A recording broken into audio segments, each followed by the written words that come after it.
Mollie Engelhart is the executive chef and founder of Sage, a regenerative kitchen. She is a regenerative farmer, health and medical freedom advocate, and mother to 4 beautiful children. She is happy to host Confluence on her 200-acre regenerative farm, Sovereignty Ranch in Bandera, Texas. And I hope by the time this episode comes out, we will have had a successful confluence. And That's nothing, nothing bad happened during the eclipse, because everyone is like thinking so apocalyptically about this eclipse. And I feel like that's such a thing in the conspiracy community, where it's like always looking at dates and saying that that's going to be the end. And well, you know what's interesting is I found my mind going there a little bit, and I bought this ranch that's in the X of these 2 eclipses, and then like, what does that mean?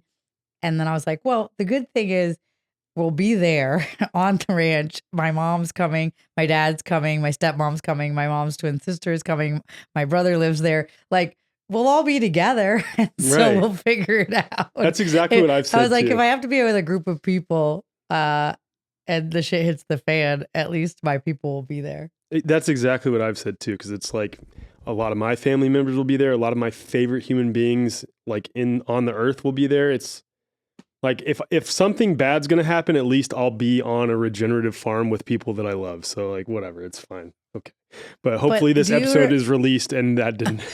But do you remember like Y2K? Like, I feel like there's been so many of these things, and I do think things are bad and that are happening, but I think they're more incremental and not like, but of course things happen, like 9/11 happened, stuff happens. But I think that for us to go into that kind of fear consciousness, then we're co-creating that. And so in this time of transition that we're all in, that we all chose to be alive at this moment in time, I'm trying really hard to co-create something a different path, and trying to keep my attention on the things that I can contribute to and I can make a difference. Because if a ship is going to hit into a bridge while I'm on it and I'm going to die, or something's going to get bombed or whatever, the government can use nanobots to turn off my heart. Any of those things, I can't do anything about that right now. Right. But what I can do is love my children, grow good food, and, be the best cell in the body of my community that I can be. Yeah, I completely agree though. Like, anytime the conspiracy community attaches a date to something, I'm always highly skeptical, because in every case that I can remember, that date actually never comes to fruition. And that's not to say that the government and the parasitic class aren't doing things. For sure they are. To fuck you up, right? Like, they're doing things. You've experienced it yourself. So yes, they're absolutely doing things to fuck with us and make life more difficult, et cetera, et cetera. And the reality is, though, that just like you said, the more that we focus on the doom and gloom future scenarios, the more that we're using our co-creative capacity to bring more of that into reality. At least I know that's the way you see it. That's the way I see it. But if that's too woo-woo for you, that's fine. At the very least, that renders you frozen and not focusing on the things that you can do right now to make yourself more free, more healthy, and your family freer and healthier, et cetera, et cetera. And they're stealing your energy, stealing your time when and I think a lot of the information that comes out in the conspiracy community, I don't like to call it that, but in the community of people that are willing to do more investigation, let's say. But a lot of times information that's coming out, I feel like it is on purpose to distract us from where we might actually be catching on to, where to get more freedom, more space, more time, more energy with our families, and not being completely captured by the money slave system and all of that. So I think it's important that we, be careful with our energy. And I remember the experience, I guess it was New Year's 2021 going into 2022. Someone asked me, like, what was the greatest accomplishment for you this year? And I remember thinking, like, I literally spent this whole year just like highly focused on the vaccine. Like, that's all I talked about. It's all I thought about. it's all I did. I watched videos and then like it, and we all were proved correct now where we were, but we still would have been proved correct if I had just said, I've never been immunized. I'm never going to be immunized. And I lived my life. But that year was literally stolen from me. I was not as a present mother. I was not as present as a wife. I was completely captured by digital IDs and this and all this that's coming and all the bad that's coming. And they're going to lock us in our houses if we don't get the vaccine and we won't be able to buy groceries. Like I was captured in that dialogue in my head and in my Instagram feed and everything. And what I realized is that that time was really stolen where I could have been creating something, and it was wasted time and wasted resources. And so I just want to be careful, even though that doesn't mean not to acknowledge that this is real. Or even raise awareness about it. And raise awareness. Your money's being debased. The system is broken, like all these things. But I want to squarely focus where I can make a difference. Right. And I want to bring awareness, but not from a place of fear, because what that did to like my health and my like, and I don't mean like I got sick or I got cancer or anything. I just mean like Did you feel good? I didn't feel good. There was like an energetic like stress that I'm like, I have a pretty high level to like take on stress and be powerful in the world and not be afraid, not be confronted, take the next step, or be afraid and still take the next step. But that year I was totally captured by that narrative. I was too. And when I remember New Year's Eve and people said, well, what did you do? That was the best thing you did this year. I just realized like how many hours I spent watching videos of either proving my point or other people that agreed with my point. I spent hundreds of hours watching those videos. And that's like how me and you became friends. Right. Well, so there was some good to it, right? There's definitely some good that came out of it. Like, but I'm just saying I still could have had that good, and I still could have watched some of those videos, brought awareness, reshared all that without going into that like totally. And it's white such a fine knuckle line. thing. And that's just what I'm trying to find, that balance in my life now. And just remember that it all works out. Like it always worked. It always has worked out, and it always will work out. Yeah. And even if we pass away, even if like whatever happens, it all like life will keep going on in the divine path. And we just have to be the best cell in this body that we can be. Yeah, I completely agree with that. Yeah, I was the same way too for I don't even know, like 2020 through 2022. Probably. Yeah. And it was just constantly focused on what, quote, they are doing. And then I don't know. I hit a point where like, I think becoming acutely aware of like, wow, by my perpetually focusing on what they're doing, I'm actually helping to create more of it. I'm making myself feel worse. And thus I'm not actually representing this position that I'm trying to get people to understand well by not living it well, you know? So but it is such a fine line. And especially like for you were in California for all of it, and you had multiple businesses in California, and you had a farm in California, and all of these things. Having a brick and mortar business and watching the government just make rule after rule to debase everything that you've worked for. And literally I remember thinking like every wedding I've missed, every birthday party I missed, every sacrifice, every time someone else put my kids to bed, like every single time that I sacrificed for this business is all being evaporated right now as if it didn't matter.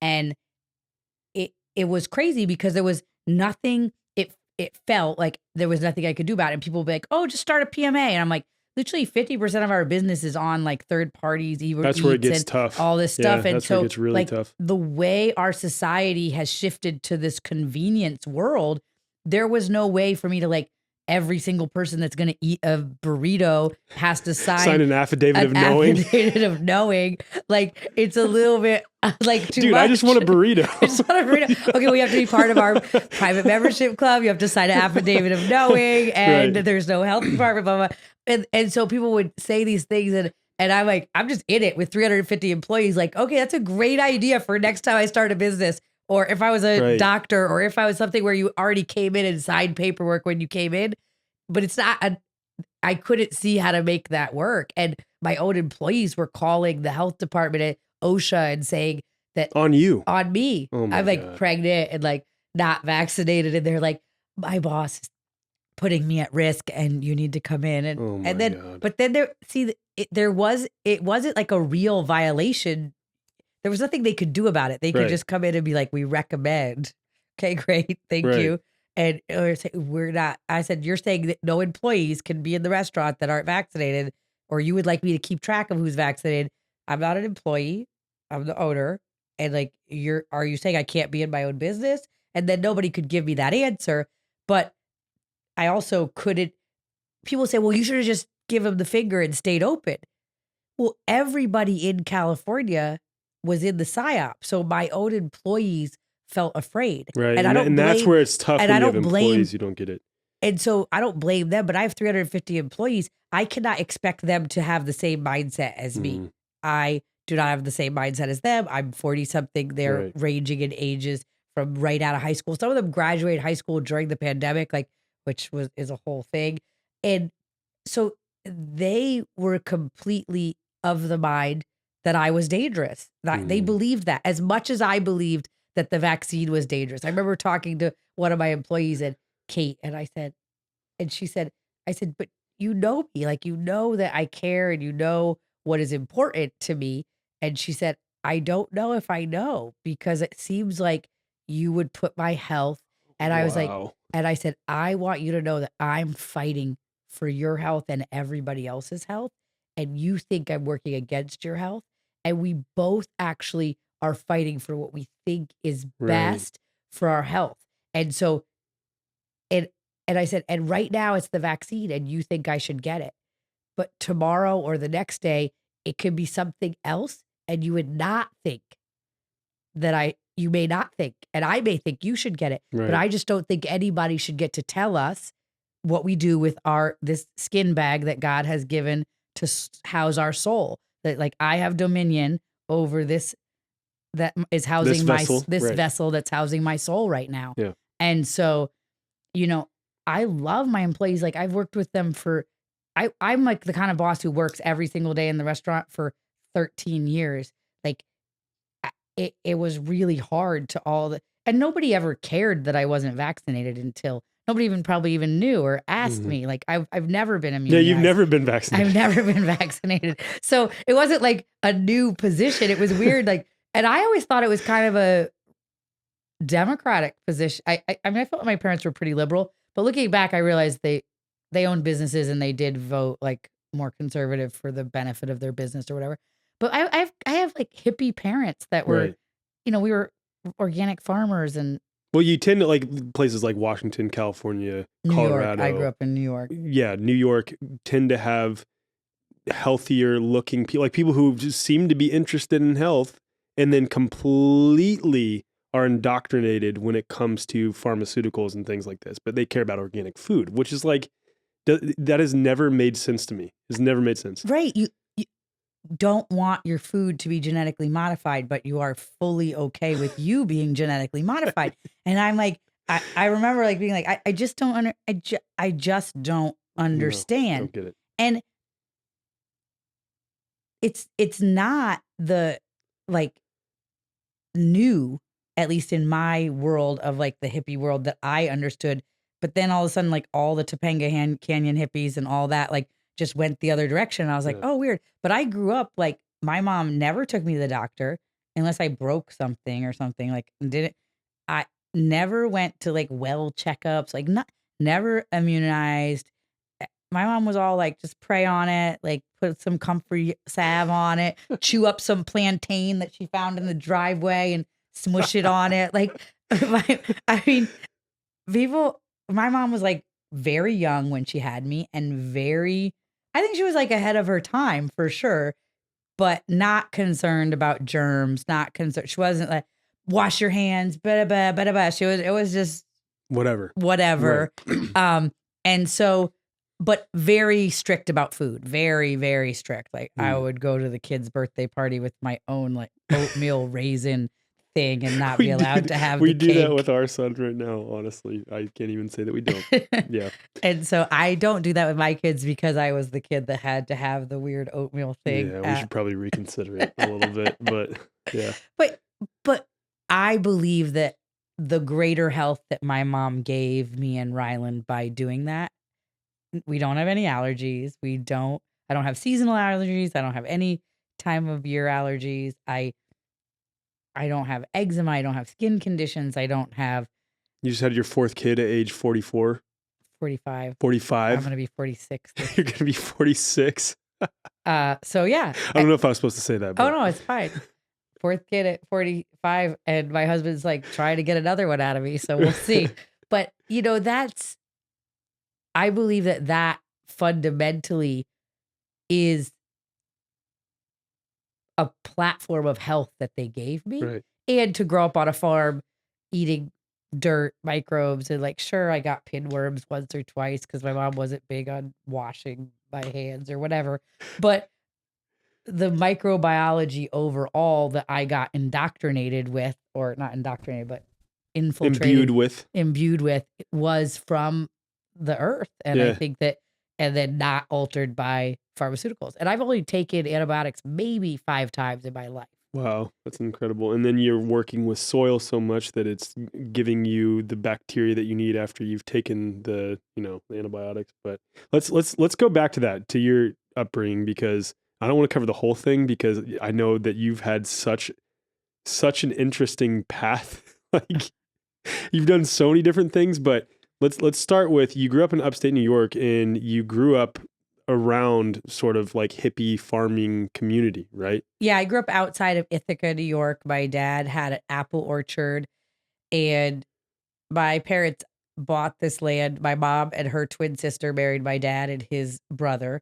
And so the 4 of them were raising me and my brother, and apple orchard. And then my mom made dresses at the farmer's market, and we had apples and peaches and cherries and a big garden. And then my mom also worked at a local bakery, organic bakery, and we were super poor. I remember like getting the grain that had been infested with some kind of bugs or whatever, and sifting it out and putting it in the freezer and then sifting out the bugs, and, eating pancakes for dinner sometimes and stuff. So, but a lot of, growing our own food, preserving our own food.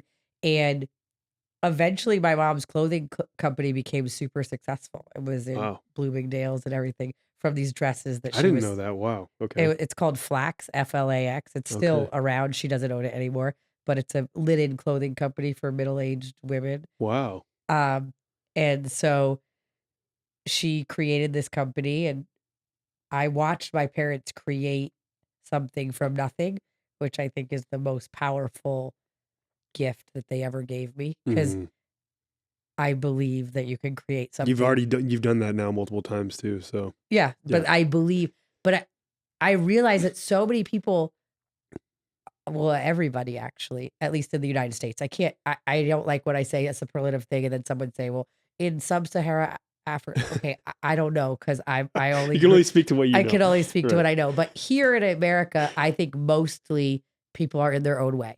Mm-hmm. And that I got to grow up in a world where my parents were young and dumb and tried things and made it work. And I got to believe that was a way to live life. And so my dad still has an entrepreneurial spirit. My dad started Cafe Gratitude and Gracias Madre. And that was the craziest connection for me, though, just real quick. Yes. The Cafe Gratitude thing, because the only other place outside of California where a Cafe Gratitude exists is in Kansas City. Yeah, that's where I grew up.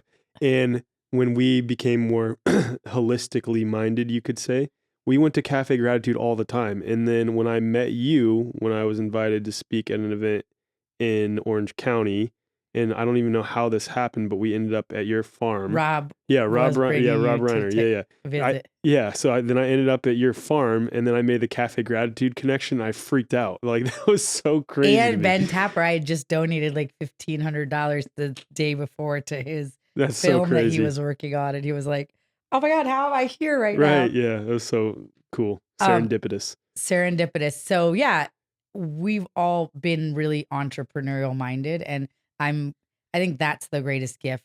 Well, the not being vaccinated and that are the Yeah. greatest gifts that my parents gave me. But I grew up in a 2-parent household in upstate New York on a farm that also had a big sewing factory. The barn got turned into a sewing Wow. factory and started this whole clothing company, which they sold in my early 20s. My parents got divorced and they had to sell the business to divide the assets. And so that's how that Mhm. went.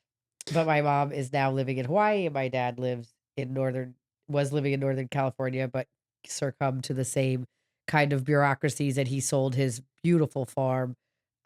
And he's living in Idaho now, and he bought a vegetable farm in Idaho and started a micro creamery, Mountain Cloud Creamery. If anybody is up in Idaho and wants to buy some high quality raw milk, raw cheese, raw yogurt stuff. So you over the course of your life, you were doing poetry professionally, and then you were also growing weed at one point. You've like had such a interesting journey. Yeah, after I went to Cal Arts for filmmaking, and then I had a neighbor that was in the music industry, Max Goose, and I worked for him as an assistant. And then I got my own recording studio, and I ran a recording studio for a while, providing mostly to urban A&R, to the urban A&R guys would bring their different groups in Yeah. there. And then there was the whole crash. I've been through a lot of different crashes Right. too. So then there was the Then you had whole an ice cream shop too, right? that was late. Yeah, That was after. later. But so there was the crash of the music industry, like between Napster and Pro Tools. The music industry just like kind of imploded on itself because it got so cheap to make music. So big, I had a big SSR board and that technology basically became obsolete. It cost as much as a house, and now we couldn't rent the rooms out for very much because people could just make a room like this in their house and record music that sounded just as good. So the music industry crashed. We had to sell our recording studio. We had to sell our house, had to start all over again. And I decided to grow marijuana. I was very good at growing marijuana. And I also did poetry. And I was on HBO Def Poetry and I toured around, did a whole poetry thing. And I grew weed and poetry kind of simultaneously. And then my brother-in-law from my first marriage went to prison for marijuana. And so when he was getting out of prison, I had agreed for him to live at my house, even though I had then divorced his brother by the time the 5 years of prison went over. So I had to hard stop growing marijuana because he was coming out of prison to live at my Yeah. house while on probation. So, and during the time that he was in prison, I opened an ice cream shop because this is when like Woody Harrelson was big on the raw thing, and my dad and Woody were like big on the raw thing. They were doing like 30 days, 90 days, 45 days, 6 months Like raw, you mean raw vegan? raw vegan Yeah. food. And so I made a raw vegan ice cream brand that was first I just started making it for Woody and bringing it to his house and making it for my dad. And then I started an ice cream company called Kind Cream, and it was just vegan desserts, just raw vegan desserts. So we're talking a very narrow market. And the now I know more about business and I know that that's too narrow of a Mhm. market. But so I opened that business, and then I opened a second store because I was losing money on one store. So why not open two? And these guys came into my restaurant one day, um, to Palestinian guys, and they were like, "We're opening a restaurant and we want you to be doing the desserts." And I remember thinking, well, I have to do this. And my business partner at the time was like, no, we don't. We're just opening this other store. We don't have to do this. And I said, like, no, we have to do this. I don't know why. And they did not occur as like the best partners, and they were not the best partners. I ended up buying them out. But I just knew I had to do it. And Yeah. then that was the start of Sage Vegan Bistro, which was their name and their restaurant. And then they asked me to buy in, and then they ended up leaving to Palestine for an extended period of time, and I ended up buying the whole restaurant Wow. from them and then redoing the menu and all of that. And in the moment, it seemed like I had made a bad decision, but everything I have in my life was at those guys. 2 guys walked into my ice cream shop and asked me to do that. My husband, my family, everything came from saying yes to that. And I just knew I had to say yes. Isn't And that it made crazy? no logical sense. Like nothing about it. Like, did it make any logical sense? And I remember one time I saw one of them later. I went to eat at one of his other restaurants when I had my first son already and I was pregnant with my daughter. And he said, "Oh, you probably think I'm a bad person, or you probably feel resentment towards me." I said, I have nothing but appreciation. I have this beautiful child, another one on the way, and my husband, and Yeah. all of that is because you drove out to the valley and walked into my ice cream shop and asked me to partner with you. And however difficult it was for me to end up with the restaurant in the end and go through all of that, every gift I have in my life, the money that's flowing in, the family, and the beautiful community around my restaurants, all my employees came from you making that drive that day. And so I'm eternally grateful to you. And he was like, but I said, you were not necessarily kind or great to me, but your actions gave me the life I have. And I'm grateful for that. And so I think that that's always a great reminder when we think about when something bad is happening. Is something bad happening to us, or are we being pushed or forged into a direction that is necessary for our soul to get to? And like, this is just the pathway Right. that we have to go. Right. And so I try to think about that often. And there's many moments in my life that are where this one choice made all the difference, or this Yeah. one communication I feel like I had with God made all the difference moving forward. Well, think about this too. And I'm sure you've thought about this, but you had Sage, and then you wanted to become a farmer because you wanted to be fully farm to table, and then you started your farm, and that now set you up perfectly to be doing what you're doing in Texas, and it would not have otherwise. If Yeah, you did it's. not I have, mean, it's every. Yeah, right. it's so Yeah. much. It's everything, and that's the thing I realize about. Even if everything was going good, so the pandemic plan scam, whatever you want to call it, when that happened, if I was still, my restaurants were still just like top line $7 million a store a year, I would still be there in California holding on to that. I would have to be holding on to that and making that work because there'd be no logical. The restaurants doing worse in this moment through this time gave me the bravery, the freedom, whatever it is to try something different. Yeah. And so I'm so grateful for this life and all that it is unfolding. And I've been having this deep core experience recently on the farm here in Texas. When I first got here, I was a little sad and lost from losing so much I mean, work how could you not be to that some went degree? into Soa Heart Farm in California and all of that. But recently I've just been having these like moments where the light is so beautiful coming through the clouds or the rain or whatever, and just being like, wow, I live here. Like I live in this magical place and with so much gratitude in my heart. And so I want to hold those moments that I'm feeling that divine connection that I'm meant to be there in the moments that are hard, Mm. because those are the moments of truth. And we have to hold those when our mind is tricking us into other beliefs. Mm. Yeah. So well said. Um, I want to talk about now you being at Sage and you were a vegan yourself. First off, you were raised vegetarian your whole life. You've been vegetarian since you were little. Yeah, my mom was vegan when I was born, when I was in the womb. And then we were vegan growing up. And then one time my mom was making us cookies and she used margarine. And then she left it in the oven too long and it turned into this plastic plate thing. And she was like, oh my God, we can't eat margarine. And then she was like, we're going to eat butter. And I was like, okay. So we were vegans who ate butter. So I don't know if there's really a distinction for Right. that. Vegan plus butter, I guess. Vegan plus butter was like my growing up after 5. Before 5 was just vegan. Mm-hmm.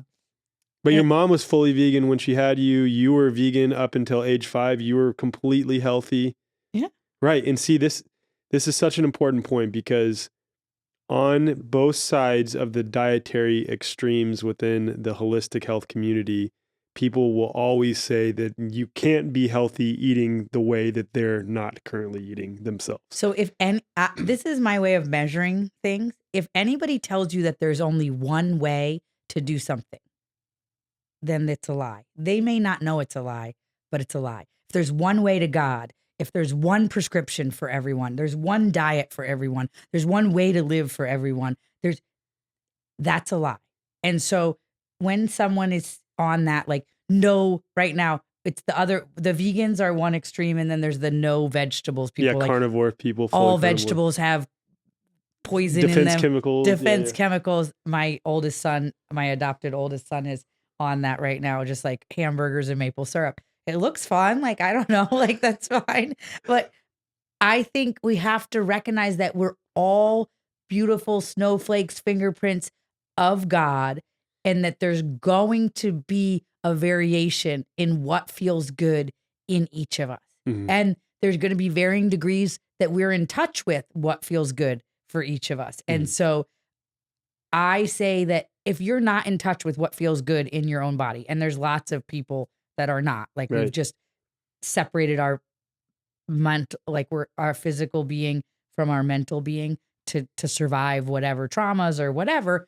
I think that it's good to like follow some diet that you think that resonates with you until you can start to feel, and then ask your own self, like your body is going to tell you, when you're eating too much of something, right? When you're consuming too much social media, when you're not paying enough attention to your kids, totally. You hear it in the back of your mind, it. So my thing is listen to yourself and see what resonates with you and test things out. Do kinesiology on yourself. Yeah, muscle testing. I think that this idea, Osmar looks very healthy eating hamburgers and maple syrup.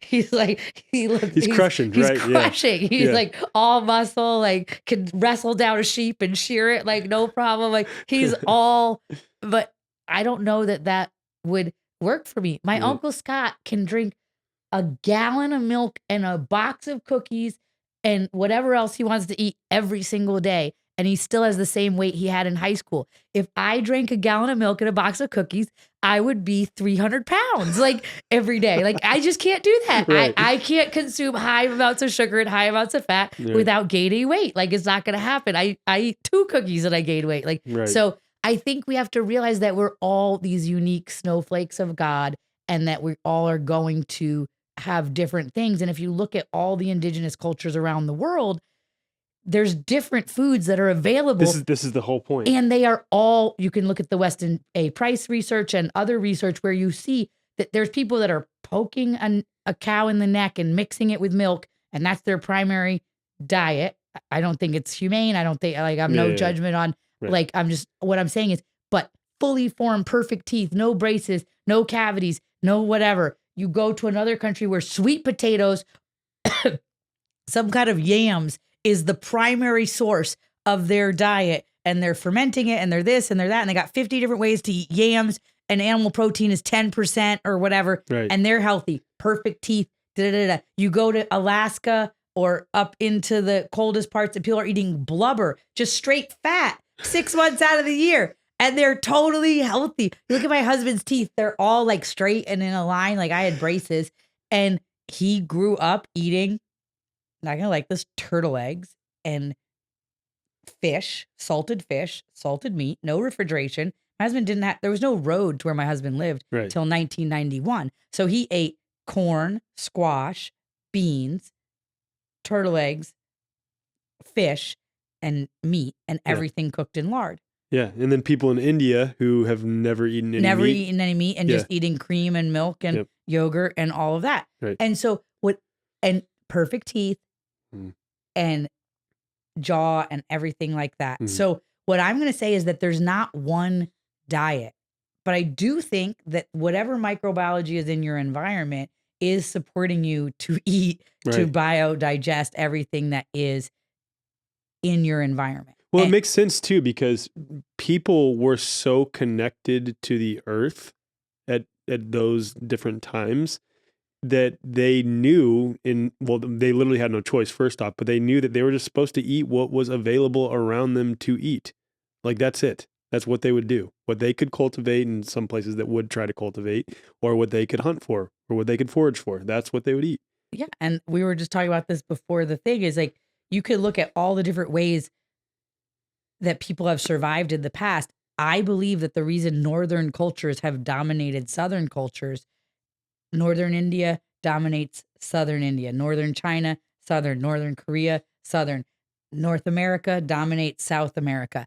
Why is that? Because we had to plan for food through those times, through those scarcities, and that gave us this foresight of planning in Northern cultures, where those of us who lived in Southern cultures, tropical, food was always there. There was no planning necessary. And so I think about this a lot with food, and people say, well, what if I live in a Northern climate? I can't possibly eat local.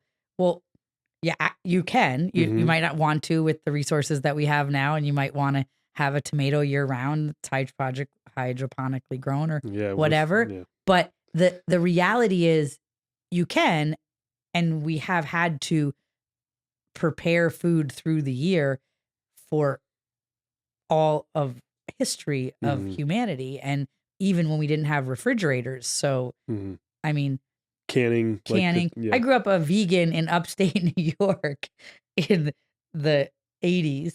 So, I mean, at the grocery store in the wintertime, there was carrot juice. You could get, they had like juice. They juiced carrots through the wintertime, which is probably cool and then they had cabbage, iceberg lettuce, and then like the hard winter squashes, butternut squash, buttercup, like the delicata. But there wasn't like how we have it now. And I'm 46. So we're not talking about a million years ago. Right.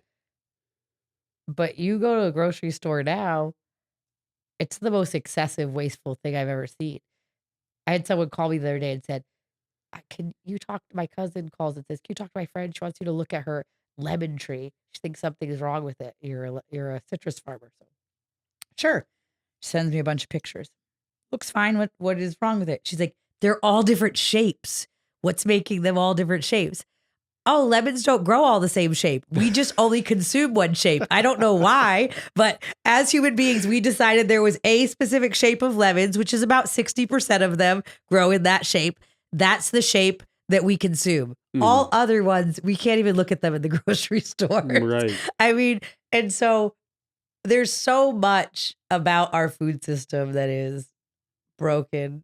Right. Even above and beyond the constant poisoning of us. Of course. Yeah, I want to talk about a lot of that, but I want to talk first about your journey of, starting Sage, and you started with these partners, and it was Sage Vegan Bistro initially, and then because you guys were using honey, you switched to Sage, a plant-based bistro, plant-based restaurant, but now you are switching to Sage, a regenerative kitchen.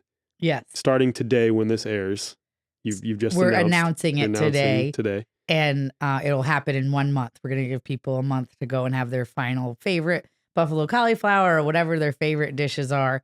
So that transition, although might seem shocking to take this vegan restaurant, a staple in Los Angeles, and switch it to a primarily meat-based restaurant, that seems like a crazy switch. Especially you, coming from someone who grew up as a vegetarian and vegan. I don't eat meat to this day.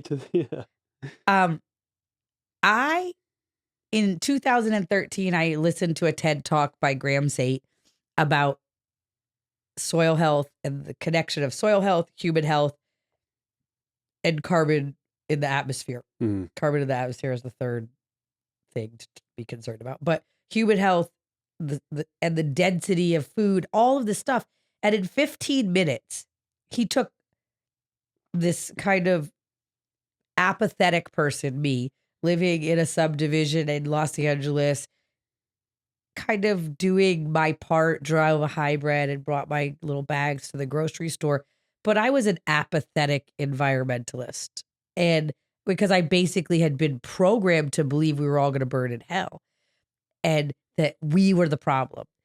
And so for the first time, I saw a sliver of truth that was so true, it cut through everything that I had believed to be true before. And I think many of us have had moments where something is so true that it shakes every belief that you've ever had to the core. Yeah. And I think a lot of us have ignored those truths Mhm. because it was too much cognitive dissonance. My mother used to tell me stuff about smart meters and 5G, and I'd be like, I don't want to know. But I would say that in that moment, I saw how we are the apex species on the planet, and we have the power to make a difference, and not in 100 years or 1,000 years or whatever, but like instantly we can make a difference. And all of a sudden it was the most important thing for me to do was to have a farm. And I owned this restaurant and I was like, okay, I'm gonna have a farm. I'm gonna grow all the food for the restaurant. It's gonna be amazing. And it took us a long time to get a farm. People think like I just magically like 5 years of trying and not getting approved for loans. It's very hard to get agricultural financing. People say like what needs to happen for there to be more equity in farming.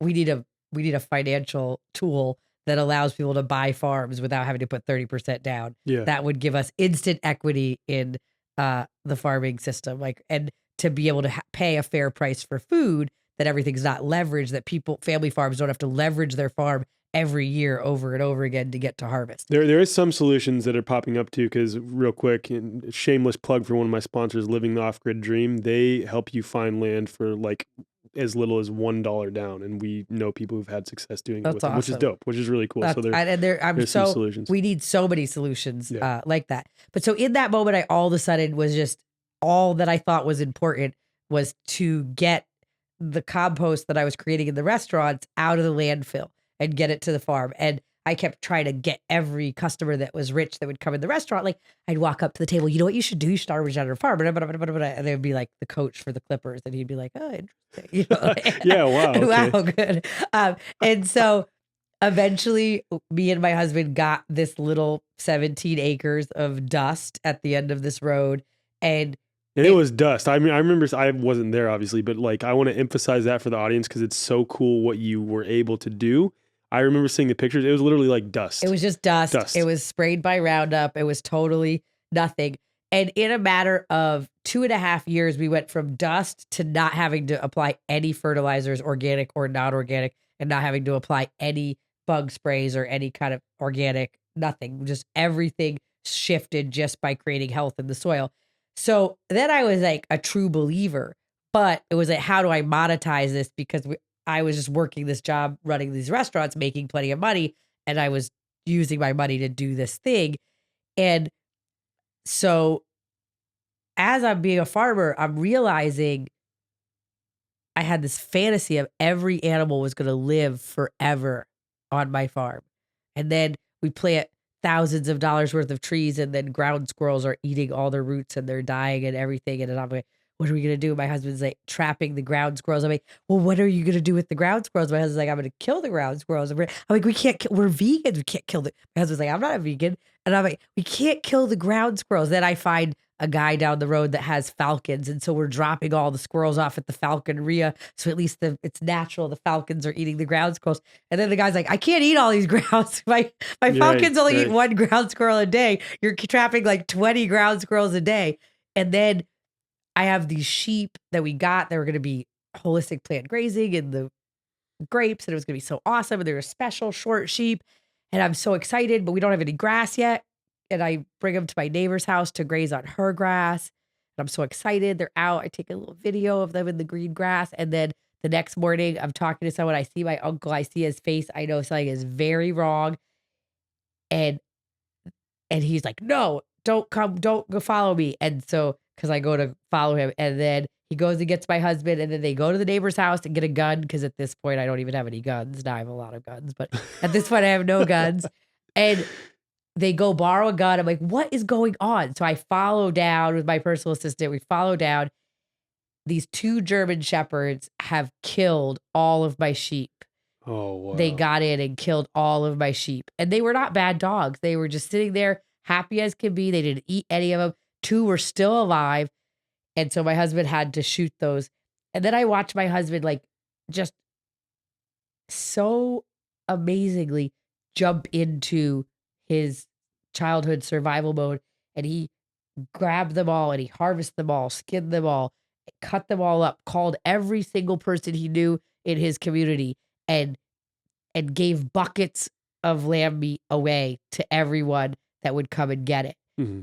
And I mean, I remember at the end of the day, my husband had so much adrenaline. He was so like, he actually ended up not eating any of that meat because he was like just so much adrenaline dealing with that whole situation. And I remember I called many people in the community, and only the Latinos came and got the meat. And I kept hearing from all the other people in the community, like, oh no, that was too much trauma before they died. Well, I don't want to ingest the trauma or the trauma. And I was It's like, understandable to some degree. It is, but who thinks that going in a truck to like 300 miles away to a place and getting unloaded where everything smells like meat and then waiting and watching other animals get killed is not different trauma? Yeah, exactly. Understandably, right? That's what a lot of vegans and vegetarians will point to is the like mass farming slaughterhouse scenarios that are horrible. Horrible. Full stop. 100% horrible. CAFO feed systems most CAFO feed systems are horrible trauma situations. And that's why I think that regenerative agriculture and veganism actually should be in partnership and not adversarial with each other. But so I say all this to say that in that day, and I watched all these families like show up with kids and take buckets of lamb meat away, and like so grateful. And I'm so upset, like heartbroken about my first farm animals that all just got killed, and watched my husband just like do what seemed like the most right and masculine and good thing in that moment. That was no benefit. There was no money. There was no nothing. Like it was just the right thing to do to not waste all that meat. And I thought nature is more cruel than humanity is. Like we're all just as cruel, some version of that. And I realized there's no escaping it. Then we get a cow and then we're using the poop for the manure and and then, oh, but we need a little bit of this blood meal. Well, where does blood meal come from? Oh, chicken manure. Well, let's get some chicken manure fertilizer. Where does that come from? They all come out of the CAFO system. Only in the regenerative system, where it's all circular, is the happy animal feeding the soil and it's in this circular thing. But when you buy organic food at the grocery store, and I don't want anybody to hear what I'm saying to not buy organic food. I'm not saying that. It's a step better, but we can do better. But when you buy it, that's being fertilized by blood meal, bone meal, and shit that came out of a CAFO system that was fed highly chemical grain. There's been examples of chicken poop killing crops because there was so much Roundup in the chicken poop because they ate Roundup Ready corn or soy for their whole diet. Right. And so we have to realize that the forever chemicals are coming at us in every direction. And so as I'm going through this journey, I was transitioning. I went from being vegan to realizing we got this cow so I could compost because the restaurant scraps were coming, but they needed something more, you need this nitrogen to carbon balance. So I needed more nitrogen. So I got a cow, and then the cow was pregnant when I got it. And then we have this cow milk, and the baby's milking, but the cow's udder is huge. I still have this cow. Her name's Una. And so we're milking off the extra milk like into the ground. And then you learn that raw milk is extremely nutrient dense, and then I'm like it would feeding go wasted. My kids. I'm feeding my kids oat milk or soy milk from Costco in a Tetra Pak.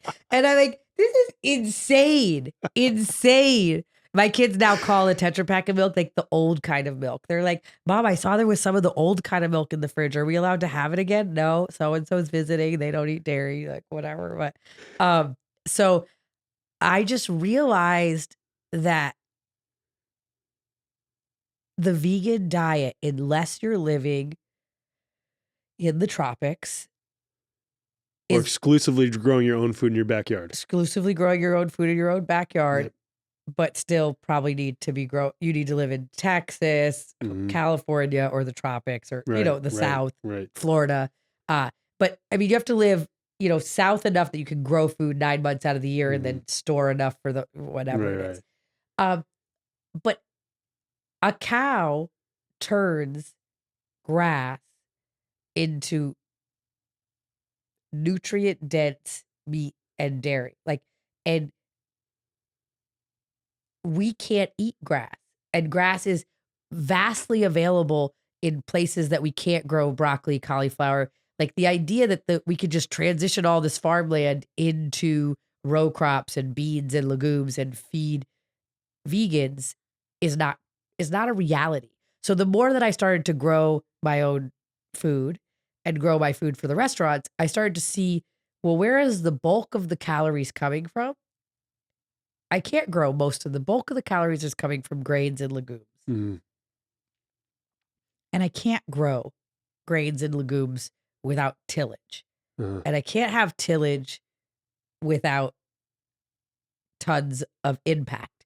And so I start looking at, well, does that make sense? And then you find out that 25% of all life on the planet lives in the top 8 inches of topsoil. Do you know that? Yeah. So now every time you till, you're killing off a mass extinction of microbiology. And then you find out that topsoil is 74% compatible with the microbiome in a human gut. So then you're thinking, this vegan diet where you have to till every year to grow wheat and corn and soy and potatoes and all these staples that are highly dependent on tillage, we're cutting through. And I like to use the example of, think about a coral reef. And if you took blades and sawed through a coral reef every year and then planted some one kind of coral in the holes that you did, and then did that again, and then did that again, how many years would the coral reef last? Well, that's what we're doing, because microbiology is a web. It's not just like individual beings that you like flip over the soil and then they're going to be fine. It's this web, and they're all interconnected and they're all communicating with each other. And it's literally magic, because a plant emerges from the soil and then takes carbon out of the atmosphere and pulls it down, and through its body makes it into carbohydrates and feeds the microbiology in the soil. And the microbiology in the soil in turn eats those carbohydrates and shits out or excretes out, however it does that, fertilizer for those plants. And the more that happens, the more that feedback loop can happen undisturbed, the more carbon is in the top 8 inches of topsoil where it belongs. And thus more oxygen produced for us too. More oxygen produced for us. So everything is in balance when that happens. And then you look at, so there's all this desertification happening from overgrazing, but then you're also looking like all these places that are desertified could be restored by just a bovine grass and mob grazing, moving them every day to a different place and a different place and a different place. And you're thinking, okay, so you can make milk and meat out of grass that has little to no nutrient value for humans, and you're going to be saving this 25% of life on the planet by not disturbing that area. It seems to me like it's just obvious. That was the aha moment for me with regenerative agriculture. And so now I've been living this double-minded life for some years, where I know that what's right for humanity, where all of our attention should be, is regenerative agriculture and getting out of the fiat financial system. A few other things, but yes, that's one of the. But I mean, all the problems that we talk about every day that people like, the forever chemicals and the it was like aha moment for that. And so I've been living this double-minded life where I have this farm. We don't kill any animals. Animals sometimes die, but of natural causes. And I have these vegan restaurants, and I'm basically praying to two gods, which isn't really possible. I'm worshiping two things. And so as much as I love my vegan customers and I appreciate the support over all these years, I believed that veganism was the path forward when I started Sage. And at some time along that journey, something else made more sense to me. Mhm. And I've always thought that the definition of wisdom is holding true to your beliefs. But when something else makes more sense than your beliefs, being willing to shift to that new thing. And so in our world right now, we're so attached to our beliefs. And I hope that what some people can see when they look at me and making this change with my restaurants and making this change is, wow, she fundamentally gave her whole life to something, and then something else made more sense.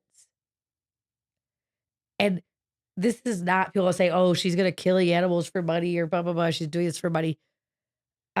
I've spent a lot of money doing regenerative agriculture. I have not made any money doing regenerative agriculture yet. I made a lot of money selling vegan food. I'm not currently making a lot of money selling vegan food because the culture in Los Angeles with dining and everything has shifted through the last 3 years. But it would be the other way around. If I kept trying to sell vegan food, that would be doing something for money. And it would feel incongruent for you, right? Because you've established a base of customers who are all vegan. You've established a community around you who are largely vegan in the LA area. And I love them and appreciate them and all that they've provided. And I was one of them and believed that that was what was best for the planet. And I'm still trying to be the best cell in the body of the world that I can be. Yeah. And so as the best cell on this plane that I can be is to shift.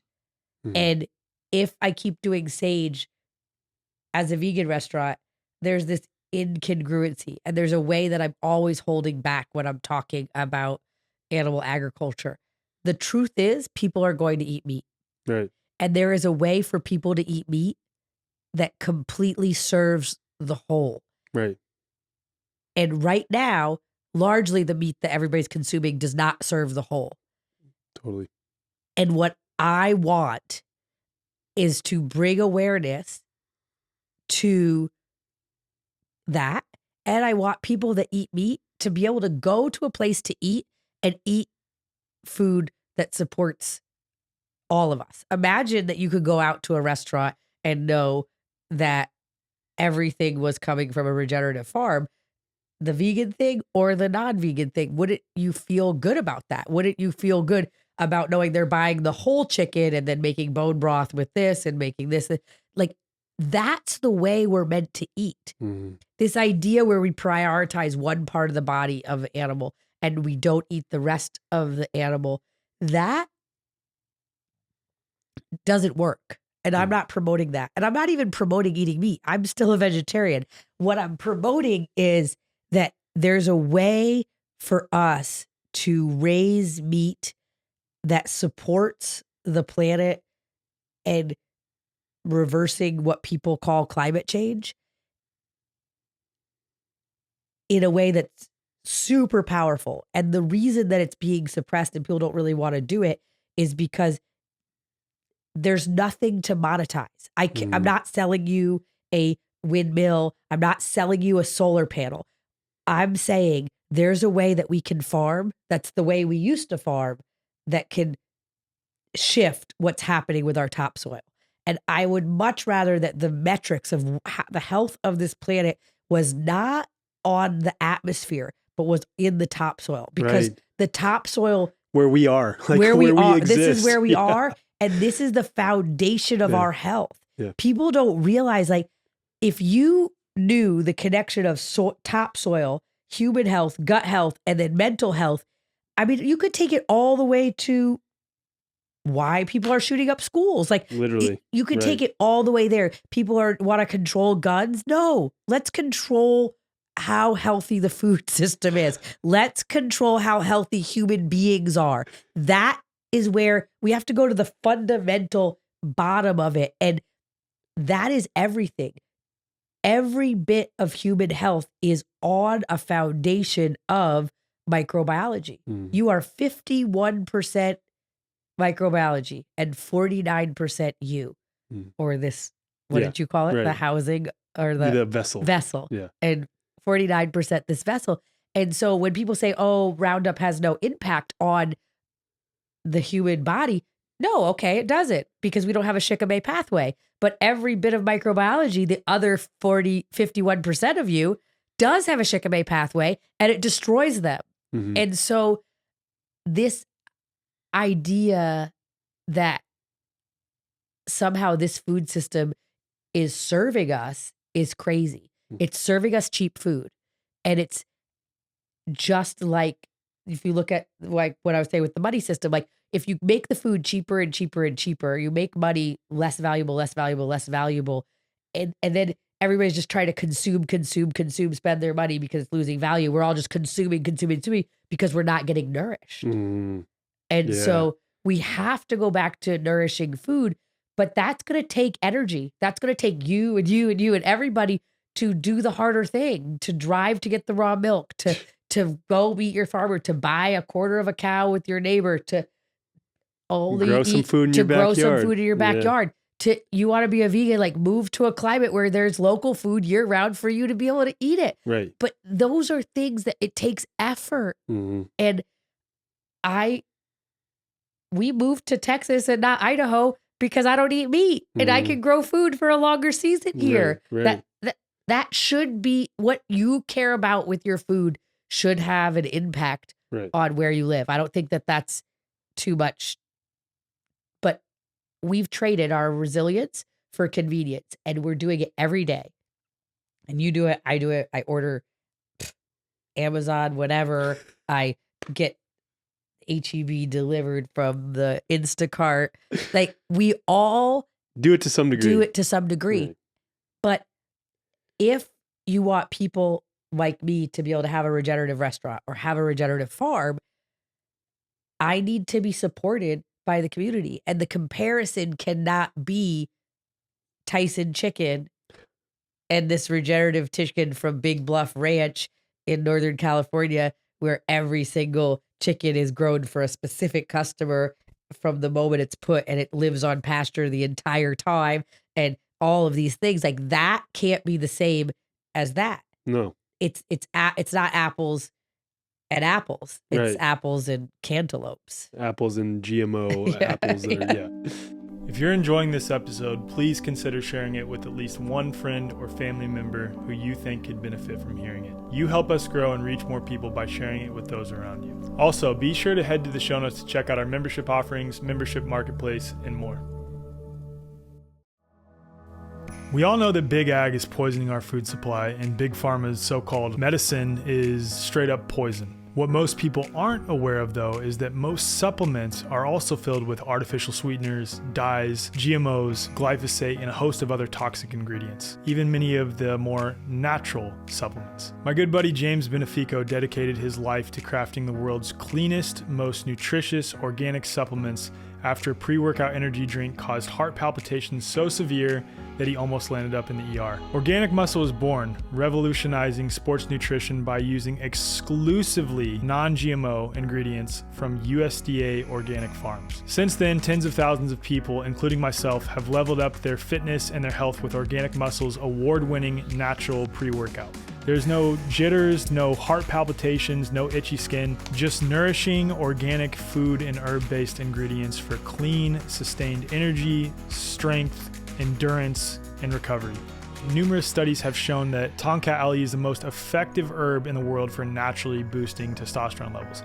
And we know that testosterone levels are depleting all over the world because of what's put in the food supply, what we're exposed to. Organic Muscle has the world's first fully organic Tonka Ali supplement. I only support and promote things that I actually use, and I can say I legitimately use Organic Muscle products. Use code FORWARD15 at checkout for 15% off at organicmuscle.com. So as you were transitioning out of this vegan mindset yourself, again, you've been a lifelong vegan that also eats butter. As you were transitioning out of that yourself by becoming a regenerative farmer and seeing that really in order to grow life, it requires death. That's just like all part of it, right? Yes.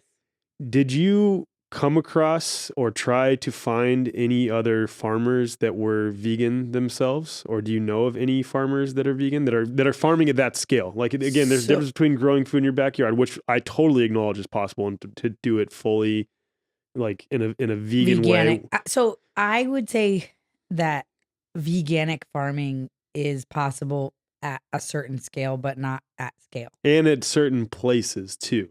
Yes. Certain locations. Yeah, I don't know if you could do veganic farming in Bandera, Texas, where I am, where the soil is not quite as fertile as California. But what I would say is, of course, that decomposing compost, decomposing compost or vegetables or kelp or seaweed or any of those things can feed plants. That's obviously something that can be done. But the real question is that doable at scale? And because we can't just rape the oceans of all the seaweed in order to grow food. And then you're going to say, well, then you got to ask yourself, well, what animals do you care about as a vegan?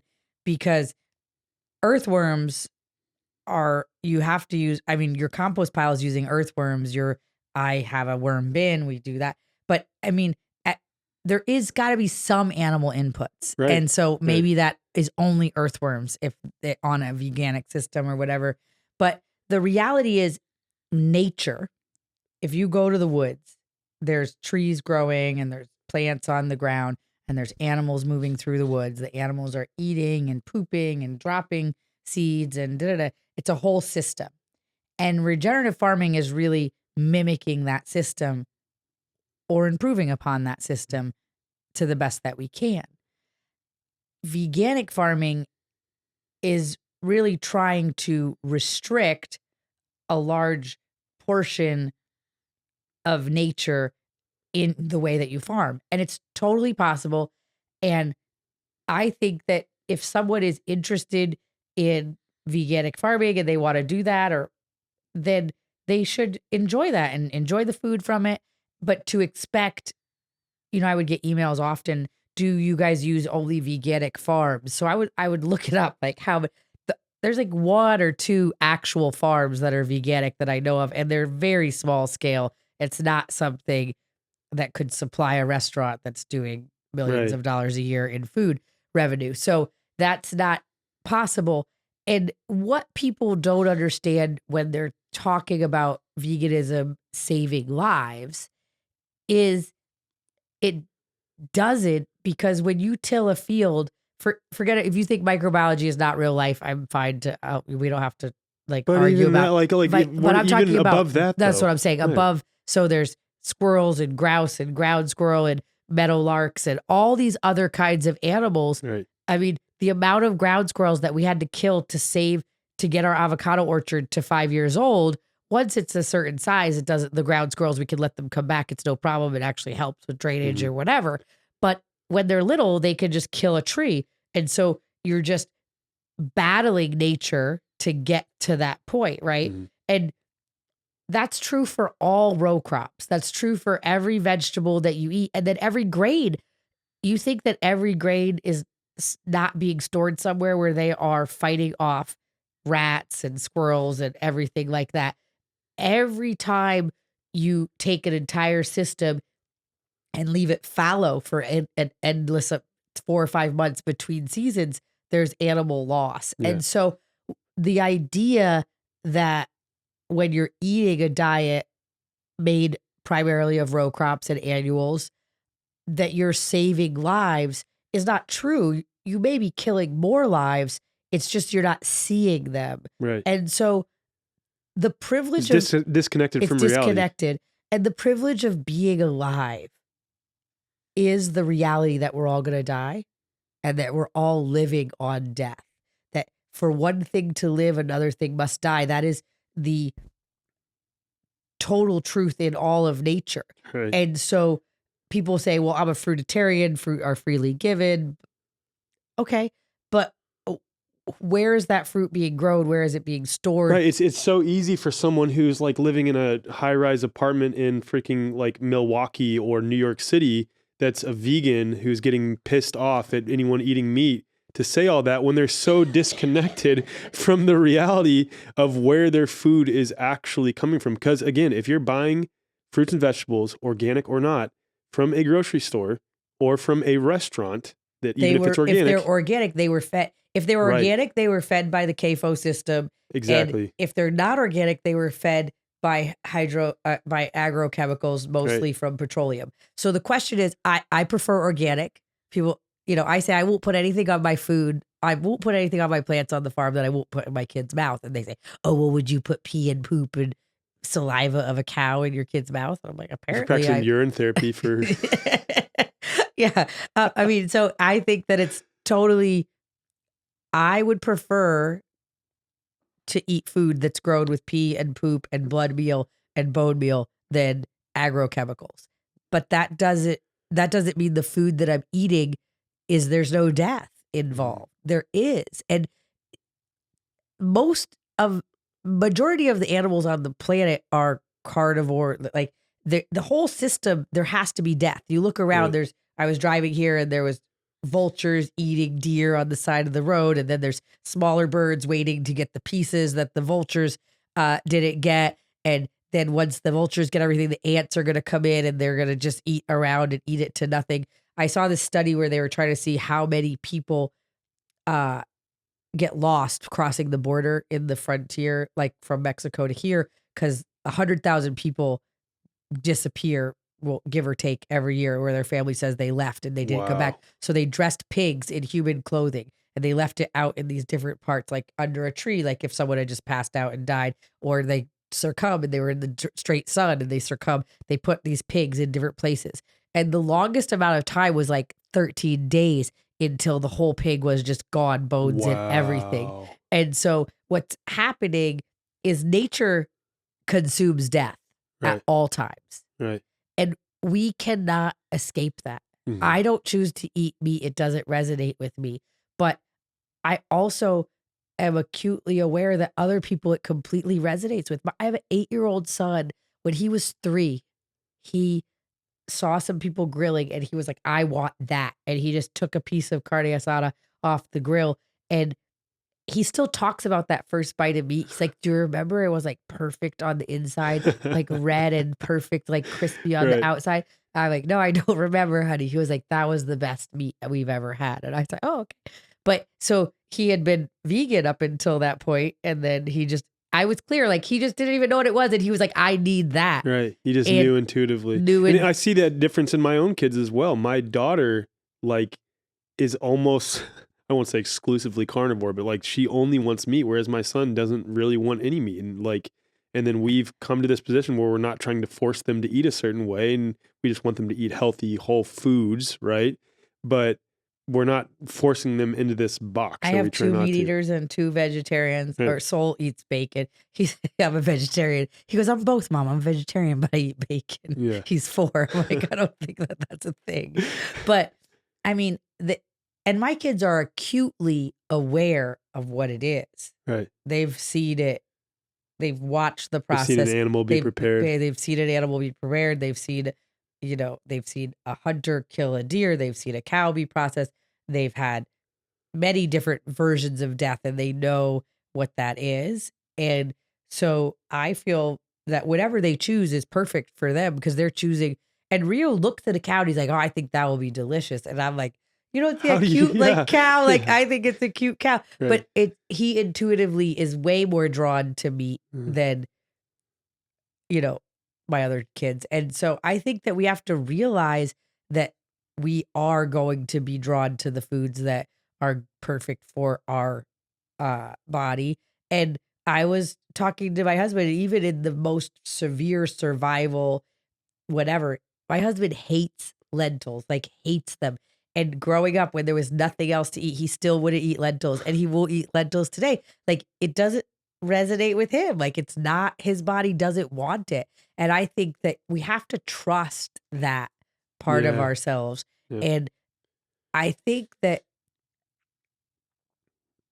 we have to also realize that part of the vegan conversation that I was so steeped in is like no death. no death, no death, no Or death. as minimal harm as possible. But then, like, what does that actually mean? But what does that mean? Well, right, would we just get rid of all cows? Would we just, keep a right, couple in a zoo so people can see them? Like, what does that look like? right. Because most farm animals have been bred to be these food animals for us. And so does that mean we just stop producing them? I don't know what it looks like, but what I do know is that we can't escape death. Right. And so if you ate vegetables every single day and you bought a cow from your neighbor farmer Mhm. and ate the whole thing nose to tail, you could eat a whole year with just that one One death. cow. Yep. And then if you were eating all just vegetables or whatever, then there'd be many more animals that were killed. Totally. Yeah. And Like I the don't, comparison and I is think that it's interesting because a lot of people say, "Oh, I don't eat meat, but I just eat chicken."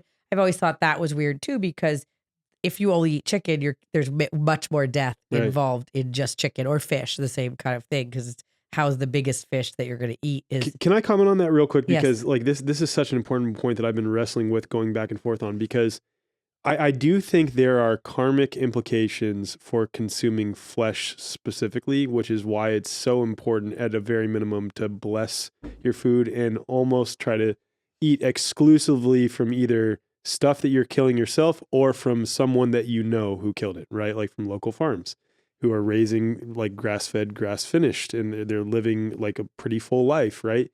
But with that being said, like when we read a book like The Secret Life of Plants, plants are imbued with consciousness. Plants, like there's indications that they can also experience fear, also experience pain, and all of these other things. I mean, I feel like I've had major communication with plants. I had this Eileen would say the same thing. experience. I had this experience when I first got to the ranch, and I was here in Texas, and I was scared, and I'm like, what am I leading people to? What am I doing? Like, people are following me. I'm moving to Texas. We're out here. The pipes were freezing. Everything was going crazy. And this tree kept calling me. And like, I just felt like it wanted me to come touch it. And there was all these brambles underneath it. And I kept not doing it. And then I finally got in there one day and I was like, touched the tree. And like, I just felt my whole body, like it's everything's going to be okay. And you think about trees communicate. There's tons of evidence that trees communicate through their roots. They even transfer nutrients through their roots. If one tree is not getting enough water or food, they will transfer food and nutrients through their roots to another tree or another plant. And so I understand that people don't want to eat sentient beings. And I think that's a totally valid, it's my position. I don't eat sentient beings either. But how do we know that plants But don't we have don't some know sentience? that That's plants, the whole point. We don't know that plants aren't sentient beings. Right. But then if I have chickens in my backyard, or you had chickens in your backyard and you're eating the eggs are a chicken's period. It's not like every egg is a baby chick. Only once a year does a chicken get the vibe to want to sit on her eggs. Mm-hmm. She goes broody. So this is why I try to tell my wife this is a funny joke that like, can I call your period you laying an egg? She did not think that was funny. She did not think it's funny. Well, she thought it was pretty funny. She's like, it's not accurate. And I'm like, okay, well, I still think it's funny. But so I think that to go, the extreme should be we do not want harm. Right. And so then people say, well, there was boy chickens born when your chickens were born. And so what happened to the boy chickens? And those are all valid questions. Mm-hmm. And what I think is the right thing to do is raise those chickens up and give them, the boys, the best life. But I'll tell you the story of the first time an animal ever got killed on a farm that I owned. And it was enough to bring a vegan to her knees and allow that to happen. Is I had gotten these baby ducks, and I don't know if you've ever seen baby ducks, but they're just like the cutest thing that you've ever seen, like a advertisement for Easter. Right. And they were khaki Campbells, and they were so cute. Kids were playing with them, and we had this little pond for them, like a little kitty pond, and we grew them up, and they got to be big, like the other size ducks. And then we brought them out, and we brought them out. They were 19 girl ducks, and they were beautiful, light brown, egg-laying ducks, and we and it was raining. It was a beautiful day for ducks, not for humans, but raining. And we put them out in the avocado orchard with the other ducks, and they're running through the grass and it's wet and they're so excited. And, I didn't kill any animals on our farm. So there was a lot of drakes because every time a mama duck would sit on her eggs, half of them would be boys. And all those drakes raped all of my brand new khaki Campbells to death. Oh my goodness. Just had sex with them until they were dead. Ugh. And we came out and they were like still humping on ones that were half alive. And I was like, somebody do something, and that was the first time any animal was ever harvested off of a property that I owned. Were those drakes? Mm-hmm. And I was like, it doesn't work. Nature doesn't allow there to be 20 male ducks. Mm-hmm. They don't. It doesn't happen. They die. They get chased off. It does not happen because you can't have 20 ducks having their way with a newly sexually mature duck. And this is an important point because you had the ducks there, correct me if I'm wrong, to keep snails off of the trees. Yes, the ducks. Because you were trying to do it more naturally. So it's like you're in a catch-22. It's either... Yes, we had the ducks there to keep the snails at bay so we don't spray chemicals on the citrus plants. And kill the snails. And kill the snails. Right, which is taking life. And this is the whole point that it goes back to is that, again, unless you are a vegan who is growing food in your own backyard or you live in the tropics, you are... And you're growing your own food in the tropics. And you're growing your own food in the tropics, right. And unless you're in those two camps, you are contributing to just as much, if not more, than, I say this specifically, those who are eating grass-fed, grass-finished, nose-tail supporting regenerative agriculture. I actually don't think this is an important measurement. Who's killing more people? That's a good point. Who's killing more animals while you're eating? It's not the measurement. Mm. The measurement needs to be who's causing the least harm? Mm-hmm. Who's creating the healthiest soil? Who's creating a better future for your children? It's the measurement needs to be, are we eating in such a way that's providing a future? Mm-hmm. And the thing is that so much about the environmental movement and the vegan movement, I can kind of see like an overlap here, is that it's a problem, reaction, solution with very little looking out into the future. And it's hard to look out into the future in this world that we live in where everything is changing all the time. But it's important that we plan for the future. And so when we look at an Impossible Burger or we look at some of these things that seem like a solution, what is the long-term health impacts? What is the long-term environmental impacts? What is the long-term impacts? When we look at everybody's going to go to wind power, without subsidies, that wind power just it's not a thing. It's not going to work. So at some point it's not going to be a thing. Mm. And so we have to think about problem, reaction, solution. What we really want is stability for humanity. Right. And so bovine on grass is stability. Mm-hmm. Supporting regenerative farmers as in any way you can is stability. And that is really what we want to create. We want those regenerative farmers to be stable so that they can expand and continue to do more of that. And then that they're creating meat with less death. Mm-hmm. And hopefully they're creating vegetables with less death. It's a whole circular thing. I'm growing vegetables with my own compost, with my own manure that's coming out of my own farm. And therefore it's circular and I'm not buying any blood meal or bone meal or chicken poop from the factory farm. And so that is the goal. And every farm 100 years ago had a few pigs, a few chickens, a few cows. And we've gotten so specialized that this guy's just growing pork and this guy's just growing beef and this guy's just growing corn. And then the corn guy needs nitrogen. And then the beef guy has all this poop and he doesn't know what to do with it. And it's causing a dead zone in the ocean. And then the pork guy, instead of what if we all just, everything was integrated together. And that's what we created with Soul Heart. And that's what we're working on creating here. And so I think that is a version of farming that's worth fighting for. And Amen. A version of a food system that's worth fighting for. Amen. And so you took Soul Heart Farm in California from literally dirt to a full-scale regenerative farm in 2.5 years. And I want to talk, this was the most mind-blowing thing. First off, being there felt like paradise. And your new property on Texas is starting to feel like that too. It's like I remember a year ago, and then even a year before that when you first bought it. Wait It's till like, you see it now. You're I not know going it's to like believe it's going to blow it. my mind. Yeah, I'm so excited for Confluence. But you turned it into literally like paradise in 2.5 years and completely regenerated the soil. I remember walking around on your soil and it literally felt like it was spongy everywhere you were. And your farm, in comparison to your neighbors who are using traditional practices, wasn't your yield like insanely higher than theirs on much less land too? Less land, less water. So we were doing $500,000 worth of produce on 17 acres with half of the water that the neighbors were using. And they were doing like 40,000 to 100,000, depending if it's citrus or avocados, for double the water that I was using. And more land. And yeah, but I'm just saying on the same land, on the I'm same doing amount of land. Okay, 500,000 versus their 40,000 with half of the water. Yeah. So yeah, that is crazy to think about that shift, but it takes labor. And so that's the thing.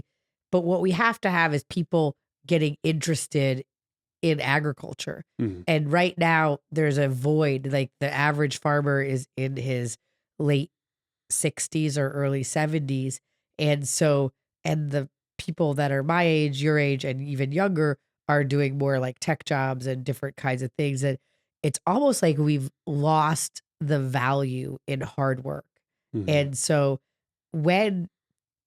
every time you eat, like there was a lot of labor put into that. There was a lot of effort. And I think that because things come so easily from Instacart or whatever, that we've forgotten that. And so the regenerative vegetable thing specifically does take labor. And that's really something that we're working on, is how can we make the regenerative vegetable thing more economical. The regenerative meat thing takes less labor, but you do have to move your animals every day, and that's a thing. And so all of it takes energy. All of it takes hard work. And so I think we just have to be understanding that when we're paying for and we've looked at different food versus neighbors' food and different kinds of things, like different measurements. And we're talking about 50 times the nutrient density. Wow. There's, I just was talking to AJ Richards the other day, and they're doing some testing on like grass-finished, grass-fed cows. And they're even doing some tests on like older cows that were mother cows that lived a long and healthy, like positive life, as like what the vegans would consider, grazing and having a calf every year and grazing, living on grass their whole life. And they're like the mom cows. And at 7, 8, 12 years are being harvested. The nutrient density, they're not that great for steaks and stuff, is my understanding, but in the ground beef, they're fine. But the nutrient density is crazy off the charts because they've just been consuming grass, microbiology for all those years. Not living in fight or flight. Living or fight or flight, and just like gathering all these nutrients. And so it's interesting. And I think that it's not just about regenerative agriculture on the one side, it's also about how we consume. If you buy, let's say you eat chicken and you buy a whole chicken from Big Bluff Ranch in Northern California, I'll use them. That's who we're going to be using in Sage for the chicken. And I did a lot of research and looked at the different places, and I think that they're the best. When you get that whole chicken and you paid $6.50 a pound wholesale, so this 4 or 5 pound chicken is $24 or $25 wholesale, you're going to value every part of that chicken. You're not going to just say, I don't have time to make soup out of the carcass, or let me just these it. And I think that because food has been debased so much and devalued because we're growing it in whatever part of the world. Also consumerism. Yes, consumerism. We let 30% of the food that gets consumed, fresh food that gets consumed, bought at the grocery store, gets thrown away on the home side.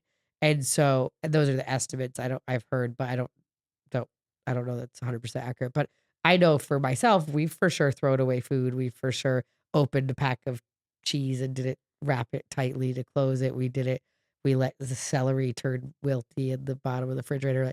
And so we, as consumers want to value the food that we're buying and eating, no matter what, if it's an animal or if it's a vegetable, because all of it took energy and likely all of it took some kind of death. Right. And this just completely shifts our minds into just being more intentional about food, period. And just like you said, focusing on supporting regenerative agriculture is the bridge between the bickering sides of, like plant-based versus animal-based diets. And it's like, no, let's just like support regenerative agriculture and understand that we're all into creating less harm for the environment. And this is all supporting us ultimately as human beings, either way, if we're just supporting And regenerative practices. it's easy to be a keyboard warrior and tell people how they should do it differently. Right. And I'm going to say that I gave many years of my life to veganism. I have served 10 million meals a year for multiple years. Vegan meals, 10 million vegan meals a year. And what I'm saying is that in reality, not in theory, in reality on the farm, veganism does not make sense. And that does not mean that when I go out into the world and get a burrito at Chipotle, I for sure get a vegan version. I'm not eating things that I don't know where they came from. Now, if I don't know what the deal is, I'm going to eat the vegan version because I'm not sure, right? Yeah, and like also the karmic implications of that. Again, like it goes back to the karmic implications of that meat specifically too, and how it was raised in a non-regenerative way are huge. You are eating like something that is almost satanic like, I would And say. when you are a farmer and you love help a cow be born, and then it's sick, and then you get it better, and then eventually that cow becomes food to feed your family, that is a really intimate relationship, and it is sad, and it is hard, and it is heartbreaking. And the idea that it's just like there's no feeling in it, that's not true. Like everybody I know that's a farmer has a sense of sadness on that day, on that moment. Like I don't think that, and I've watched my husband take his shirt off and pull a baby cow out of uh the mother, and then 2 years later I've watched him eat that same cow and been like, he loved him, he worked hard, he fed him, he took care of him, he had him reproduce and have babies, and gave him the life that he could, and then at some point it wasn't serving the whole for him to be there anymore. Usually with bulls it's because they get aggressive, but Yeah. I think that, and I also had some the duck thing, I had some like not wanting to kill a cow, not wanting to kill a cow, and my adopted son got injured by a bull that we all knew was aggressive and we knew wasn't safe. And I was of the mindset, like, we're not killing any animals, we're not killing, and because of that, he got injured, and he could have been injured much worse. And so I think that to think about all of these things, it's complicated, and it's not just like one way. And it's totally okay to not eat meat. It's totally okay to eat meat. It's just, how conscious are you about the food you're eating? Where are you getting the food that you're eating? And how much are you working on participating in making better food systems? And that's like really important to me. And if anybody's really interested, you can invest.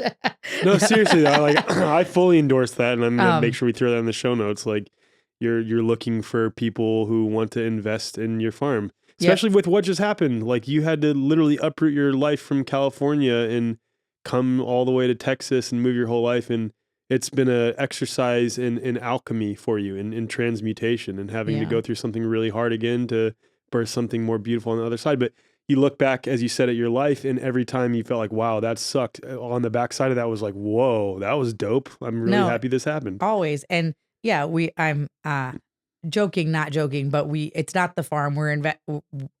Farming is hard to make money. So I would have a hard time in good conscience taking investor money, but I'm very good at hospitality. Yeah. And so we've built a restaurant on the farm that's a farm to table restaurant. So the food's coming right from the farm. I will say, if you eat 8 pizzas in one weekend, even if it's like regenerative pizza, it's like at some point it's still pizza.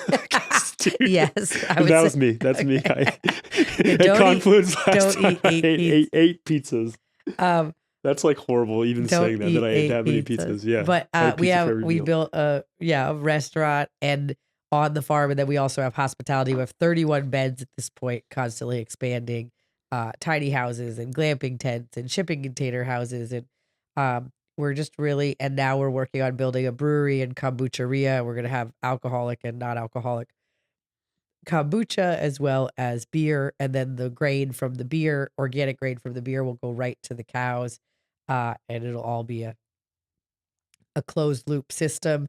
And then we're also doing a grade A dairy separate from the brewery and everything with the farm. So we'll be having raw milk. And if you live in the San Antonio area, you'll be able to drive out to the farm where we can deliver it to you, raw milk. Incredible. Yeah. And obviously I'm a huge fan, which is why like we've partnered on Confluence, and everyone who came to Confluence last year, and I'm sure it'll be the same after this one, pending no apocalyptic thing happening on the clips, which I don't think is going to happen, but everyone loved it. Like the environment on your ranch is incredible. And even the name Sovereignty Ranch is telling, because you're moving into just deeper, through this alchemical process, just deeper freedom for yourself and for your family, and having to shift and adjust with all the crazy shit that happened in California and coming out here now. And it's like very symbolic too. It is. And even that name came from our original event, Sowing Sovereignty. But that's actually the name of the LLC, is Sowing Sovereignty, but it was too long for the ranch. Yeah.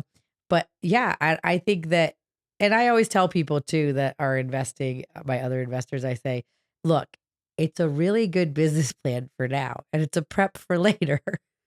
So it's a way to invest in something that is a great business opportunity for right now, and it's food security for later. It's setting up a system of knowing your farmer, of knowing where food comes from, of a place that you can go where you know there will be food. And so I think that those two things, I don't know that on all podcasts I could say that it would make sense, but I think on this podcast I could say that it's a great opportunity for right now. And I think that the ripple effect of people coming to the ranch, staying in a tiny house, eating food of the land, and having that experience, is that ripple effect in the world is kind of immeasurable. But that is my goal, is that ripples out and more people get to be inspired to get their own ranch. And it's interesting, we're doing a water for every farm workshop in November on our farm, and the guy that's teaching it, I was having a call with him, and it turns out that he was apprenticed to my cousin, who was a regenerative farmer in Hawaii 20 something years ago. My cousin's passed away now. But and it turns out that he took an airplane to Hawaii. He was wearing all leather, and he had no money, and he stole some shorts at Kmart because he realized like a leather outfit in humid Hawaii was going to be bad. Then he went to a dance party, and then someone stabbed him in the head with a deer antler, and he was like bleeding. And then he got dropped off in front of my mother's house. And of course, my mother, instead of the crazy guy with no clothes and the blood coming down his head, was like, oh, come in, let me feed you. And then he was like, oh, I'm really into regenerative agriculture. Can I stay here? And she was like, yeah, sure. And then he spent a year on my mom's farm. And then he spent 3 years with my cousin. And so the ripple effect of my cousin Josh, who's since passed away, is that there's all these epic permaculturists and regenerative farmers all around the world that have YouTube channels and have all this stuff that are like totally making a difference and totally connecting with people that all came from my cousin Josh's tutorage. And so my hope is on a smaller scale or on a different scale by having a hospitality space for people to come and spend a weekend and go pet the cow and go watch the goats being moved and then milk a goat, have some raw cow milk, go collect eggs and then have an omelet, go collect some broccoli in the greenhouse. That experience has people feel the magic of growing your own food. And it really is magic to be able to take a dry seed and watch it turn into this whole plant. Or every time anything is born, it's a miracle. And we're in birthing season right now. There was a baby calf born. There was a baby sheep born yesterday, and one of them was weak, and I was bottle feeding it. And it's just like such this amazing privilege to be on a farm and watching God's glory every day expressing.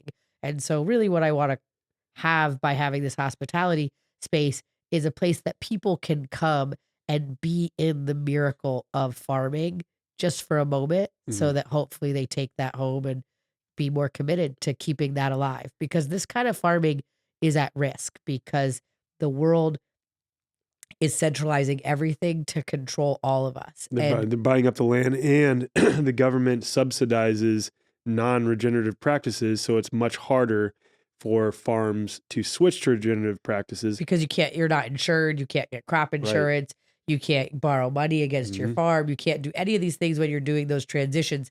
And so it's really important that you, the consumer, supports this kind of agriculture. And that's the only way that this can happen.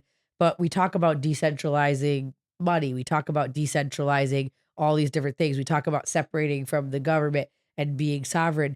But if you can't have a local source of food, good luck, buddy. You're not sovereign. And so my request is that you think about what you really need when you're looking at like getting your house in order for whatever's coming.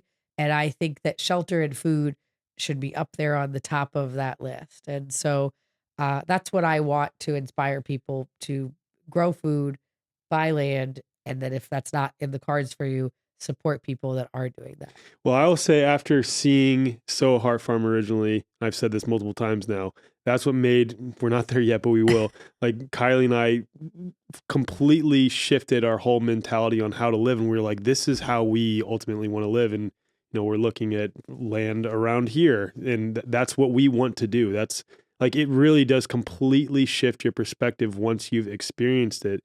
And I think I highly recommend that, you know, people come to Sovereignty Ranch and experience it. I again, it's like, it's a life-changing experience. It really is. It truly is a life-changing experience, seeing how we as human beings were intended to live as part of nature, as stewards of the land, rather than completely disconnected from our food systems. And it really has the potential to inspire other people into action to start. I made Ben Tapper You stopped chiropractic. You're the reason for a period of time.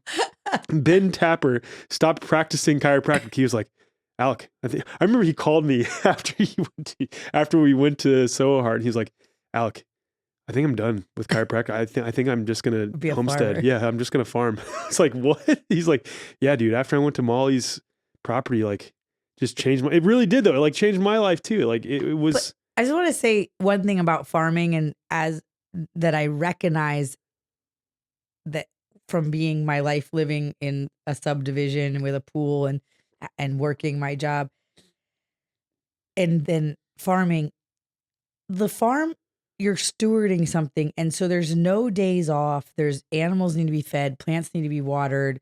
There's babies being born. There's this, that, the other. And so I almost think that all of this efficiency and technology has given us too much time. And then we have all this like extra focus on self-care and and then we fill our time. But if you had to actually grow the food that you were eating, or even part of the food that you're eating, you'd have very little time to worry about these other things, and you'd be spending more time connected to God. And I just think that like by having your hands in the soil, You could, or energy or whatever you want to believe, you're grounding.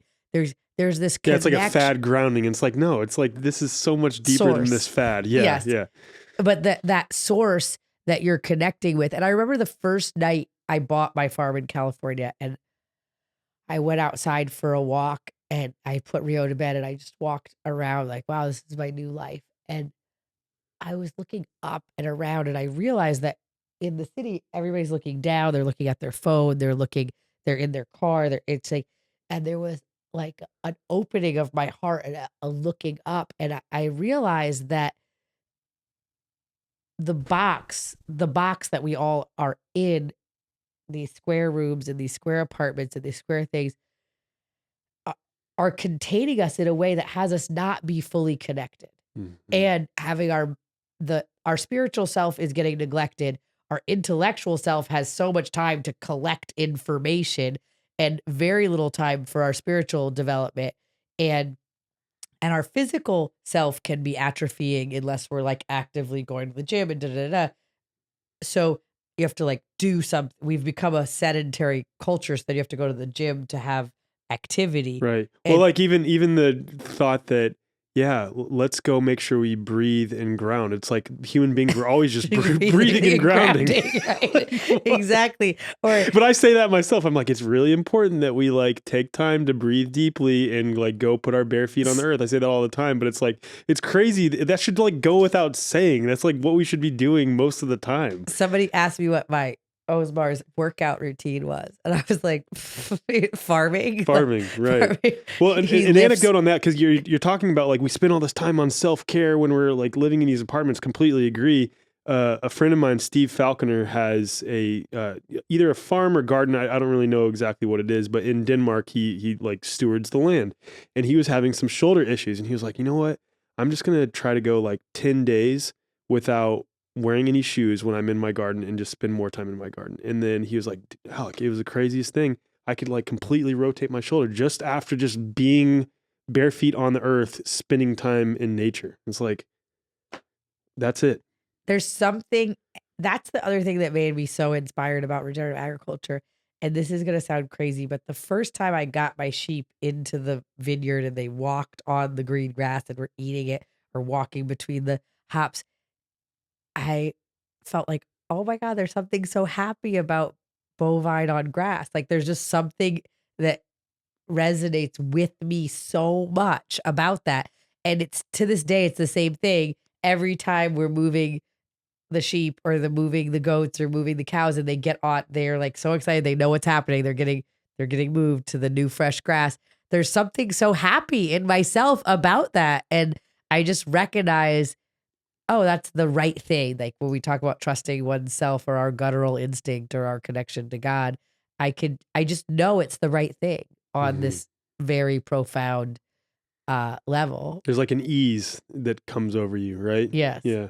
And so and it's so exciting, honestly, because think about how much stuff is doom and gloom. We think about, oh, this is happening, the end of it. Regenerative agriculture, in a very short period of time, you can make super nutrient dense food and make super healthy soil and sequester carbon if that's a commitment of yours. Incredible. And so and it's not in 10 years. It's not when my children are born. It's tomorrow. You did it. You did it in 2.5 years. 2.5 years. Yeah. Yeah. Yeah, that's it. And you're taking, correct me if I'm wrong, applications for those who want to come and host events on Sovereignty Ranch. Yeah, as well, we right? want people. And if people invest too, you get a 25% off on any event that you're doing. Like if you're going to rent out the whole facility or something. And so we're doing all types of events. And if you're a yoga instructor, if you're teaching any kind of interesting thing, we've done natural building courses, homesteading courses, the Confluence event. We're doing Water for Every Farm, which is a kind of permaculture that uses swales. We're doing, a bunch of different educations, but you could also just have a family reunion. We're saying put the union back in family reunion and, just come together. Let us cook for you. We have a liquor license. We have a full commercial kitchen, restaurant, everything. And so we can, support your family and just gathering wedding, quinceañera, birthday parties, anything, we are available, and we're just outside of San Antonio. We're about 2 hours from Austin, in between Bandera and Kerrville. And luckily you're in like regenerative farming land. This is like the mecca of regenerative farming right now, and people wanting to eat nose to tail and understanding. I hope so. I don't. It is. Well, I can say that because I'm near Austin, so it absolutely is. But even, we did a farmer's market the other day in Bernie, and I mean, every vegetable I can grow, people want it. There's also limited. We're in California, like there's so much vegetables being grown. Here, there's less. So especially not a lot of like regeneratively grown vegetables too. Like the farmer's market pretty close to us, there's, I want to say 6 to 8 stands that offer grass-fed, grass-finished beef, but it is really hard to find one that offers regeneratively grown or organic, which I don't really give a shit about that label, but you know what I mean? Regeneratively grown but vegetables. not served. Yeah, not. Yeah. I'm not. Yeah, for me, it's not about the label, but it's like, what are you spraying on your pastures before pre-emergence? What are you spraying on your hay pre-emergence? And I think people should learn what those questions are so they can ask their local farmers. Yeah. And I was going through in a mindset, even as much as I know about agriculture, I was thinking before I moved here to Texas that if you're getting Bermuda grass, they're feeding their cows Bermuda grass, that they're not spraying it because Bermuda grass is a perennial. So why would you spray it? But now I'm finding out that they spray it before it comes up while it's dormant with the Roundup. And so these are just things it's good to learn, and we just have to ask and make requests. And I think that the more you make requests of farmers, then they have the idea to shift. It's all market driven. It is. And again, this is why like the best way we can affect change is by voting with our dollar and like doing the action ourselves. Or our Bitcoin. Not voting with our fiat currency backed by our future labor interest deposit and all that stuff. But yeah, exactly. But no, yeah, we should use our energy, however you want to exchange energy. We want to use that energy to support things that we want to have happen in the world. And I think it's so easy to complain. It's so easy to make a reel. It's so easy to point out what's wrong in the world. But then when we have the opportunity to do what's right in the world, do we eat at the restaurant that's buying only local food? Do we drive to get the raw milk because you have to pick it up at the farm because that's how the law is? Do we make that extra effort? And my request of all people whenever I speak is look at where you're trading that resilience in your life for convenience, and just try to start to shift those areas little by little to support resilience, because we need resilient community. It's so important. Amen. Completely agree. Well, Mollie, I love you. You're business partner and a friend of mine, like most importantly. And like, again, meeting you completely changed the trajectory of my life and the way that I think. And it's an honor to call you one of my friends. Excellent. I agree. I think in many ways the same. And I was, not even thinking to move to Texas, and you were not living in Texas when we met, and now we both live in Texas. So the world brings people together in unique ways. Yep.